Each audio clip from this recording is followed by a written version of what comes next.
وہ کہتے ہیں نا وہ مکہ کا ہے حشر والا منظر ہے وہاں پر اور مدینہ شریف میں یعنی جیسے گود میں لے لیتے سب ملتے ہیں, سب کی ملاقات ہو جاتی ہے. عجیب بات ہے, مدینہ میں دیکھا ہے بہت ملاقاتیں ہوتی ہیں, کوئی بھی آیا ہے وہ کہیں نہ کہیں آپ کو مل جائے گا. مکہ شریف جو ہے نا ہنگامہ خیزی, پھر میدان عرفات بھی تو وہیں ہے نا جہاں اللہ قیامت کے دن عرش اللہ کا لگنا, اس وجہ سے وہ تو حشر کی جگہ ہے, سب نے وہیں جمع ہونا ہے. مدینہ شریف جو نا یہ تو یہیں کی سفارشیں ہوں گی جس سے حشر میں کام آئیں گی. سبحان اللہ. یعنی وہ دربار ہے جہاں حساب کتاب ہونا ہے اور اب معافی ہوتی ہے, اور یہ وہ دربار ہے جہاں سے سفارشوں میں ماشاء اللہ. اللہ تعالیٰ شکر ہے اللہ نے نعمتیں ایمان والوں کو بہت بڑی نعمت مکہ شریف دیا, مدینہ شریف دیا. اور پھر جن کی تمنا ہے مکہ مدینہ آنے کی پھر آ نہیں سکے, وہ بھی ضائع نہیں ہوں گی, اس پر بھی ان کو نوازا جائے گا. کتنے تھے جو تڑپ تڑپ کر دنیا سے چلے گئے لیکن وسائل نہ ہوئے یا اسباب نہیں بنے, ان کو بھی نوازا جائے گا. اس لیے کہ یہ جو تڑپ تڑپ کے جینا, لہو آرزو کے پینا, یہی میرا جام و مینا, یہی میرا طور سینہ, حضرت فرماتے تھے. کسی شے کے لیے تڑپنا جو ہوتا ہے اللہ رسول کے لیے بالکل ضائع نہیں جاتا. اس لیے حضرت فرمایا کتنے حاجی پاجی نکلیں گے, ان جگہوں پر بھی ہو کر گئے پھر بھی حیا نہ آئی اور اللہ کو ناراض کرنے لگ گئے, جبکہ اللہ نے اپنے مہمان بھی ٹھہرایا. جیسے کوئی کسی کو آپ اپنا مہمان ٹھہرائیں اور بہت اچھا مہمان ٹھہرائیں, خوب مہمانی کرے, اور پھر جا کر وہ آپ کی خلاف باتیں کرنا شروع کر دے, تو اس سے بڑھ کر بد تہذیب اور نالائق انسان کون ہوگا. تو اللہ تعالیٰ مکہ شریف مدینہ شریف مہمانی بھی کر رہے ہیں, ہمارے سب اکرام ہو رہا ہے اور گناہوں کی معافی بھی ہو رہی ہے. ایسے پھر جا کر وہاں اللہ رسول کی مخالفت کرے, یعنی اس کے خلاف زندگی بسر کرے, تو نالائق نہیں تو کیا ہے. تو فرمایا کتنے حاجی پاجی نکلیں گے اور کتنے غیر حاجی ولی اللہ نکلیں گے. حج نہیں کیا کہ ولی اللہ ہے, ان کے دل میں مولا تھا, دل میں رسول اللہ تھے. المرء مع من احبہ. کتنے وہ تھے جن کے لیے خانہ کعبہ کی روح گئی, روح نے استقبال کیا ان کا, ایسا تعلق ہے. عجیب بات ہے, خانہ کعبہ کی بھی روح ہے, ہر چیز کی اپنی روح ہوتی ہے, روح استقبال کرتی ہے. اس وجہ سے جو تمنا ہے اور آرزو ہے یہ بھی کبھی رہ گئی. اس لیے عجیب بات لکھی حضرت مفتی ولی صاحب ٹونکی رحمۃ اللہ نے, عجیب ایک نقطہ بیان فرمایا کہ وسلم نے فرمایا کہ اللہ میں تیرے راستے میں قتل کیا جاؤں, پھر زندہ کیا جاؤں, قتل کیا جاؤں, پھر 7 دفعہ یہ تمنا فرمائی. فرمایا کہ حالانکہ یہ تمنا وہ ہے کہ جس کا وقوع نہیں ہونے والا, کیونکہ شہید تو ہو سکتا ہے لیکن شہید پھر زندہ ہو پھر شہید ہو, یہ تحت الامکان تو ہے لیکن اس کا وقوع نہیں ہو سکتا ہوا ہے. لیکن اس کے باوجود رسول اللہ نے تمنا کی.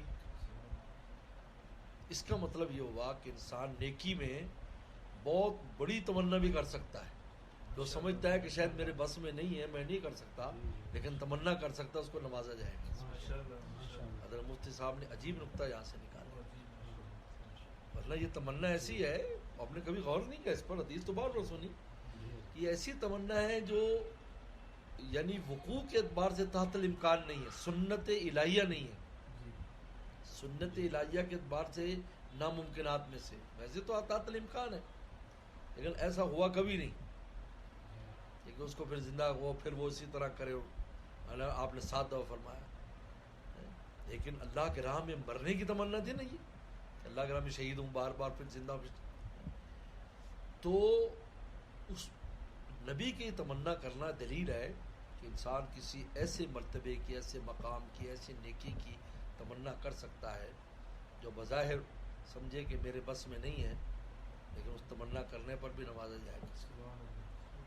چنانچہ اس تمنا پر ہمارے حضرت فرماتے تھے اللہ تعالیٰ نے شہادت ظاہری بھی دی، حصی بھی دی اور مانوی بھی.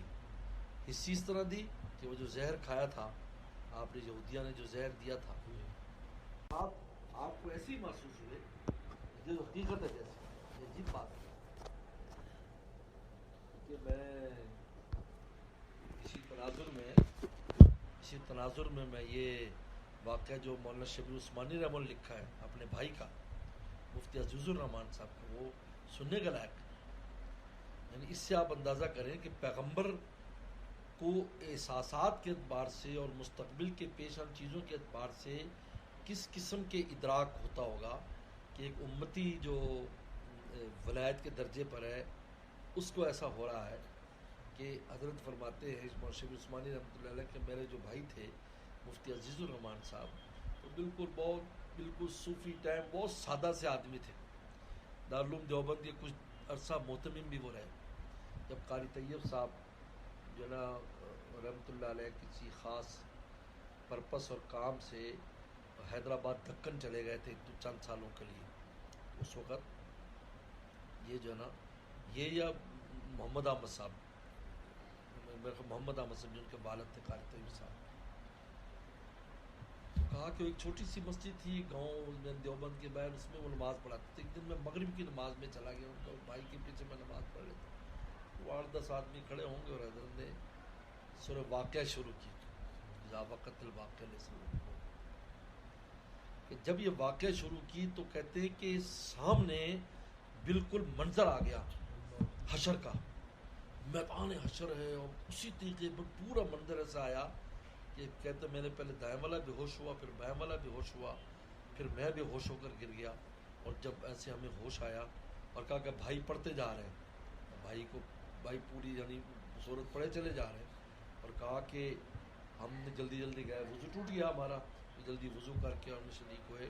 کہ اس دن مجھے اپنے بھائی کا مقام معلوم ہوا کہ ان کا کیا مقام ہے، کہ جن کے سامنے اگلا آئندہ آنے والے واقعات بھی اللہ یوں مستحضر کر دیتے ہیں، تو پیغمبر کا مقام کیا ہوگا ہم بتائیں. تو اس لیے آپ فرماتے تھے ہمارے حضرت، نبی تمنا کرے اور پوری نہ ہو،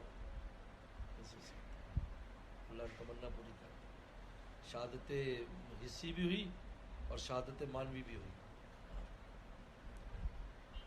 اور ہر وقت آپ کو جو غم فکر امت کا رہتا تھا، ایسا ہو جائے گا، ایسا ہونے والا، ایسا ہونے والا.